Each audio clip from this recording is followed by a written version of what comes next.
My name is Nikita Fitzpatrick. I've created New Dreaming Art in 2019 and I'm a Sunshine Coast based First Nations artist.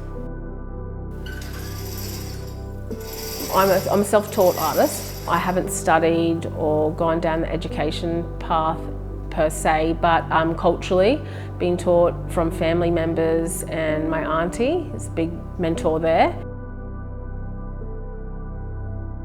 I lost my mum when I was 18, so I sort of went down a different pathway where creating wasn't one of my priorities. Mum was a teen mum. She had me when she was 16. Childhood was messy. We moved a lot. Mum had drug addiction issues and alcohol, and my dad was like with alcohol and stuff. They split up when I was young, and my auntie pretty much brought me up. I probably started using art when I was 6 to disappear from what was going on around me. Unfortunately, I actually came home, my mum had OD'd. That sort of really triggered traumatic stuff. She went and done what she needed to do for herself, which was really beautiful. Yeah, I had a lot of anxiety around going home and what was I gonna walk into. So that has been a really big emotional barrier for me even to today, really. I had just turned 18 that year, and I just remember getting a phone call and they're like, "Mum's gone." I'm like, "Where did she go?" And they're like, no, she's gone. She's not with us anymore. I knew that was gonna happen. I knew it, because I was like, she's done something stupid like she did 10 years ago. So yeah, I had to go through a lot of mental health work and healing in order to be able to understand and forgive her for leaving us in such a sudden way. After that time sort of passed, I went into cutting myself and self-harming any way possible. And I was really still dealing with Mum's passing. My brother took his own life when I was 23, but he was like my best friend. We were never without each other through life. 6 months later, my pop passed away from cancer. That relationship with my granddad was like my dad. Like, he was my go-to if I was stressed out or if I just needed that masculine, safe energy. And I've actually become so comfortable with death now that when that happens, I I celebrate that person's life instead of going in the other direction.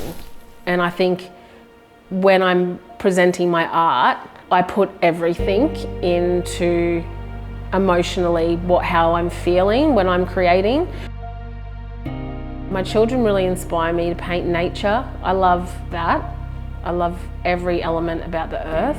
And I think in the last probably 12 months, I have let go of my practice being perfect, because I actually found the imperfections in my art now that I really love, that I feel like gives it more depth in when people are looking at my art. So if there's one line isn't perfect or a dot has smushed together, I actually find the beauty in that now, because then that's actually being 100% you.